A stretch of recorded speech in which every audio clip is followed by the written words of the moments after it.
Hello everyone, आज का session है इंडियन ज्योग्राफी का। और इंडियन ज्योग्राफी में हम हिमालय को कवर करेंगे। तो देखिए, हिमालय से बहुत ज़्यादा क्वेश्चंस बनते हैं और यूपीटीपीएससी पैट का जब आप सिलेबस उठाएंगे तो उसमें एक आपका टॉपिक मिलेगा पर्वत से संबंधित। तो चलिए इससे संबंधित हम सारे टॉपिक्स को कवर कर लेते हैं। तो सबसे पहले हम देखते हैं कि देखिए, अगर हम इंडिया का डिवीजन करें, भारत का अलग अलग हिस्सों में बांटें, तो सबसे ज़्यादा जो भाग होता है इंडिया में वो होता है मैदानी भाग।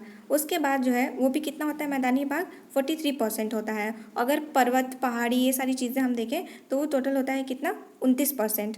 और अगर पठारी क्षेत्र देखें तो 27.7% जो होता है वो पठारी क्षेत्र होता है। तो सबसे ज़्यादा भाग जो होता है मैदानी भाग होता है। उसके बाद होता है पहाड़ी, पर्वत पहाड़ी जो भी सभी को मिला के, और पठार वाला रीजन जो होता है वो 27.7% होता है। तो ये परसेंटेज आप याद रखिएगा कि कितना कितना प्रतिशत होता है। उसके बाद देखिए, अगर हम हिमालय देखिए, हिमालय की अगर संरचना देखें, उसको पहले बाद में आते हैं, पहले हम देख लेते हैं कि भारत का जो है पूरा जो भौतिक रचना है हमारे भारत की, उसको कितने भागों में बांटा गया है। टोटल 5 भागों में बांटा गया है। सबसे पहला देखते हैं उत्तरी पर्वतीय क्षेत्र। तो उत्तरी पर्वतीय क्षेत्र में ये जो आप देख रहे हैं हरा वाला रीजन, ये पूरा हिमालय वाला रीजन, इसी को बांटा गया है उत्तरी पर्वतीय क्षेत्र। दूसरा आता है विशाल मैदान। तो ये आप देख रहे हैं जो ग्रे कलर का है, यह है विशाल मैदान।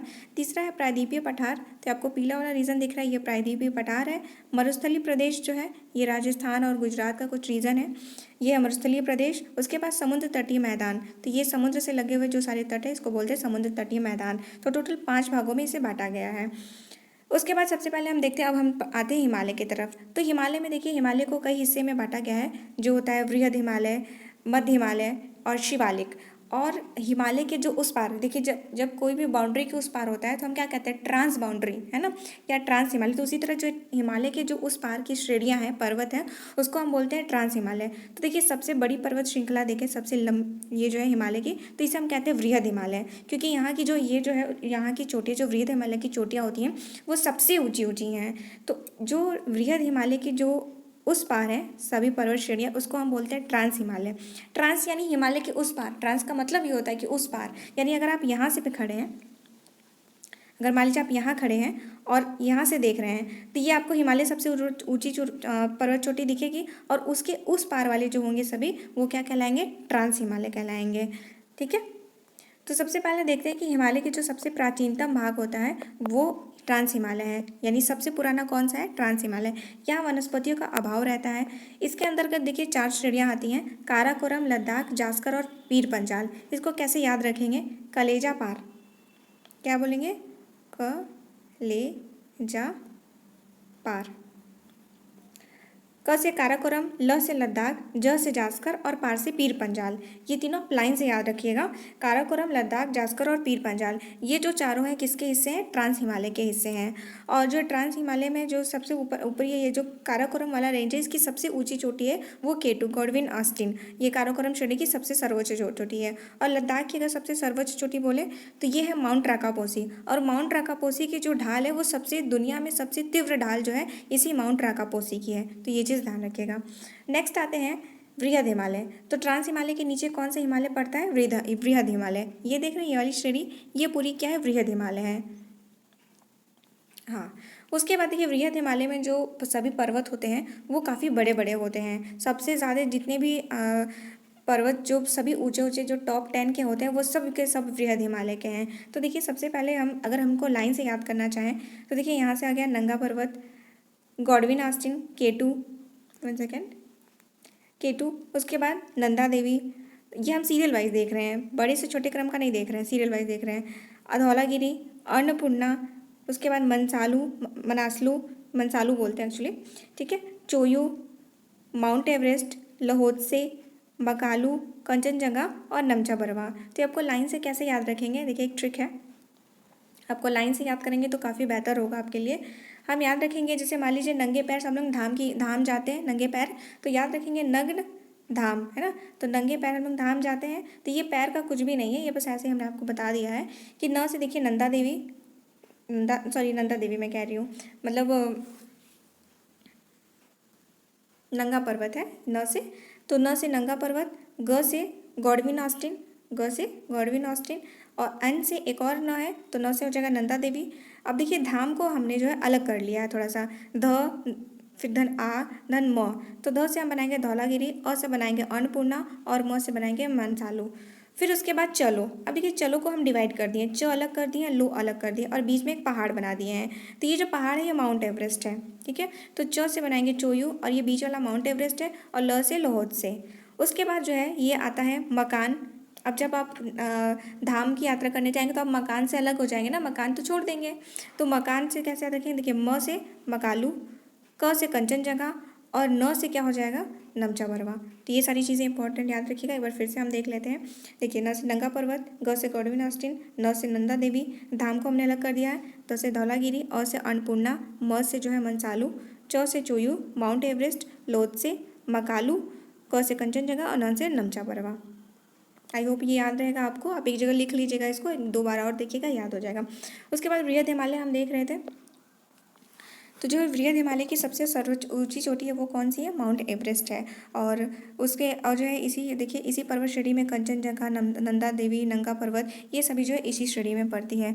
तो देखिए माउंट एवरेस्ट को भारत में माउंट एवरेस्ट ही कहते हैं, नेपाल में इसको सागर माथा कहते हैं और तिब्बत में चोमोलुंगमा कहते हैं। तो ये ज़्यादा पूछा जाता है कि इसको नेपाल में क्या कहते हैं या तिब्बत में क्या कहते हैं। तो नेपाल में सागर माथा और तिब्बत में चोमोलुंगमा कहते हैं।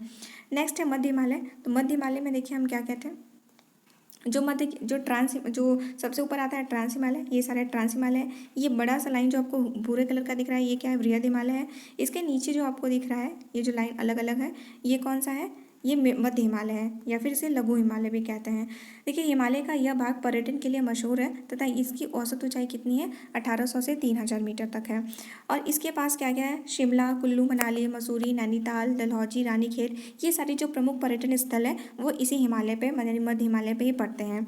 उसके बाद देखिए यहाँ की जो ढालों पर छोटे छोटे घास के मैदान पाए जाते हैं, जिन्हें कश्मीर में क्या कहते हैं, सोनमर्ग या फिर गुलमर्ग कहते हैं। ओके, अब सबसे आता है सबसे लास्ट में, सबसे ये जो है हिस्सा, इसको हम कहते हैं शिवालिक। शिवालिक जो होता है वो काफ़ी इरेगुलर सा होता है, यानी बिल्कुल जो ये इसकी पहाड़ियाँ जो होती हैं उन दोनों के कंपैरिजन में बहुत छोटी छोटी होती हैं, ठीक है। और देखिए इसके बाद हिमालय पर्वत का सबसे दक्षिणी भाग और तथा भौगोलिक रूप से सबसे युवा भाग जो है यही शिवालिक है। और यह देखिए पूरा पश्चिम से पूर्व तक फैला हुआ है, यहाँ से पूरा ये वाला रीजन ऐसे तक पूरा ये फैला हुआ है। उसके बाद इसका जो विस्तार है पाकिस्तान की सुलेमान पहाड़ी से, इधर है पाकिस्तान की सुलेमान पहाड़ी से भारत और म्यांमार के बीच में सीमा, जो ये जो है ये अराकाम पर्वत है ना, ये शिवालिक का ही हिस्सा है। अराकाम पर्वत यहाँ तक है। उसके बाद जो है इस क्षेत्र में अनेक समतल घाटियाँ, जैसे दून हो गया, द्वार कहते हैं, जैसे देहरादून, जैसे उत्तराखंड में क्या कहते हैं, हरिद्वार है, देहरादून है। तो ये सब जो शिवालिक की जो समतल श्रेणियाँ होती हैं, समतल घाटियाँ होती हैं, उसको अलग अलग जो है जगहों पे क्या कहते हैं, अलग अलग नामों से पुकारा जाता है। जैसे द्वार जो है वो पश्चिम बंगाल में ईस्टर्न द्वार आप सुना होगा, तो बंगाल और रीजन में वहाँ पे द्वार कहते हैं, और उत्तराखंड वगैरह में दून कहते हैं। जैसे हरिद्वार हो गया, देहरादून हो गया, तो हरिद्वार भी होता है, द्वार और दून दोनों ही कहते हैं। अगला है देखिए इन सभी जो ये सब हिमालय हैं, इसको बीच में कभी तो पता चलेगा कि हाँ कहाँ से ये अलग हो रही हैं। तो देखिए सबसे पहला आता है ट्रांस हिमालय, वृहद हिमालय, मध्य हिमालय और शिवालय। ये अलग किन किन चीज़ों से होती हैं, तो देखिए ट्रांस हिमालय और वृहद हिमालय को अलग करने वाले को कहते हैं हम सचर जोन। क्या कहते हैं, सचर जोन। उसके बाद वृहद हिमालय और मध्य हिमालय को अलग करने वाली लाइन को कहते हैं मेन सेंट्रल थ्रस्ट, और मध्य हिमालय और शिवालिक को अलग करने वाली लाइन को कहते हैं मेन सीमांत दर्रा। तो ये सभी इंपॉर्टेंट तीनों याद रखिएगा। ओके, नेक्स्ट बढ़ते हैं। अब देखिए ये तो हिमालय का हमने देखा उत्तर से दक्षिण, यानी ट्रांस हिमालय हमने कैसे डिवाइड किया था, हमने नहीं, एक्चुअली जो डिवीजन तो पहले से ही है। तो जो भी देखिए पहले हमने देखा था ट्रांस हिमालय, फिर वृहद हिमालय, मध्य हिमालय और शिवालिक अब से आखिरी में। अब हम इन्हीं श्रेणियों को ऐसे बांटेंगे, ऐसे करके। तो इसको कैसे बांटते हैं, देखिए सबसे पहला आता है पंजाब हिमालय, फिर आता है कुमायूं हिमालय, नेपाल हिमालय और फिर असम हिमालय। तो इन्हें हम अगर हम देखें ये 4 श्रेणियों में इन्हें हम बांटते हैं। इन्हें कैसे बांटा जाएगा, कैसे हमें पता चलेगा कि पंजाब हिमालय इतने से इतने के बीच में आता है, तो देखिए ये नदियों के हिसाब से बांटा जाता है इन्हें। तो सिंधु नदी से सतलज नदी के बीच में जो हिमालय पड़ता है उसको हम पंजाब हिमालय कहते हैं। उसके बाद जो है ये सतलज नदी से काली नदी के बीच के जो हिस्से को हिमालय को हम कुमायूं हिमालय कहते हैं, और काली से तीस्ता नदी के बीच के हिमालय को हम नेपाल हिमालय कहते हैं, और जो है तीस्ता से जो दिहांग नदी जो है वहाँ तक रीजन को हम कहते हैं असम हिमालय। तो इसको याद करने की बहुत अच्छे से ट्रिक है, देखिए कैसे। के SS के TB और P के NA, यानी SS से बनाएंगे 100 के TB देखना, बहुत लोग 100 के TB देखते हैं ना, तो 100 के TB देखना। तो अगर 100 के TB देखेंगे तो क्या हो जाएंगे, पकना है ना, पकना यानी पक जाएंगे। तो 100 के TB देखना यानी पकना। तो S से बनाएंगे सतलज, देखिए S से हो गया सतलज, सॉरी सिंधु, फिर एक S से हो गया सतलज, K से हो गया काली, T से हो गया तीस्ता और B से हो गया ब्रह्मपुत्र। इसी को ध्यान कहते हैं, है ना, तो B से आप ब्रह्मपुत्र कर लीजिएगा। और पकना, पकना को कैसे देखिए सिंधु, या ऐसे ध्यान रखिए, सिंधु से सतलज के बीच में पंजाब हिमालय है, उसके बाद सतलज से काली नदी के बीच में कुमायूं हिमालय है, और काली से तीस्ता नदी के बीच में नेपाल हिमालय है, और जो है तीस्ता से ब्रह्मपुत्र या फिर दिहांग नदी के बीच में असम हिमालय है। तो ये आई होप ये आपको याद हो गया होगा। चलिए अब इनको डिटेल में देख लेते हैं।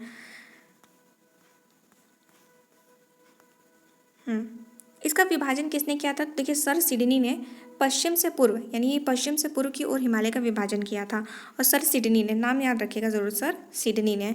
और इसको किस किन हिस्सों में बांटा था, पंजाब हिमालय, कुमायूं हिमालय, नेपाल हिमालय और असम हिमालय। अब देखिए पंजाब हिमालय, इसको हम कश्मीर हिमालय भी कहते हैं, कश्मीर हिमालय, क्योंकि पंजाब और कश्मीर वाले रीजन में ये पड़ता है। तो इसका विस्तार कहाँ से है, सिंधु नदी से सतलज नदी के बीच में है। और यह जो है इस हिस्से में कौन कौन आता है, पंजाब आता है, कश्मीर, हिमाचल का कुछ भाग इसके अंतर्गत आते हैं। और इसकी टोटल लंबाई कितनी है, 560 किलोमीटर है। और यहाँ पर जो है जाफरान की खेती होती है। तो देखिए आपसे पूछा जा सकता है कि जाफरान की खेती किस हिमालय में होती है, आपको ऑप्शन दे देगा पंजाब, कुमायूं, नेपाल, असम। तो अब सही आंसर हो जाएगा पंजाब हिमालय या फिर कश्मीर हिमालय। नेक्स्ट है कुमायूं हिमालय। कुमायूं हिमालय को हमने देखा था किन किन दो नदियों के बीच में है, तो सतलज से काली नदी के बीच में पड़ता है कुमायूं हिमालय। और ये इसका मेन मुख्यतः विस्तार कहाँ होता है, उत्तराखंड में इसकी लंबाई है 320 किलोमीटर। और जो यहाँ की प्रमुख चोटियाँ कौन कौन सी हैं, नंदा देवी, केदारनाथ और बद्रीनाथ। अगला है नेपाल हिमालय। नेपाल हिमालय कहाँ से तक है, काली से तीस्ता तक। तो काली से तीस्ता तक इसका विस्तार है, और यह जो है मुख्यतः नेपाल में पड़ता है, इसलिए इसे नेपाल हिमालय कहते हैं। इसकी लंबाई जो है 800 किलोमीटर है, देखिए सबसे लंबा यही है। उसके बाद माउंट एवरेस्ट, कंचनजंगा, इसकी प्रमुख चोटियाँ हैं, ये सारी पे किस में पड़ती है, नेपाल हिमालय में। और आखिरी है असम हिमालय। तो असम हिमालय देखिए कहाँ से कहाँ है, तीस्ता नदी से दिहांग, दिहांग नदी किसको कहते हैं, ब्रह्मपुत्र को ही कहते हैं। तो तीस्ता और से दिहांग कहिए या ब्रह्मपुत्र कहिए, एक ही बात है। तो इन दोनों नदियों के बीच में असम हिमालय पड़ता है, और इसकी लंबाई जो है 720 किलोमीटर से 750 किलोमीटर के बीच में है।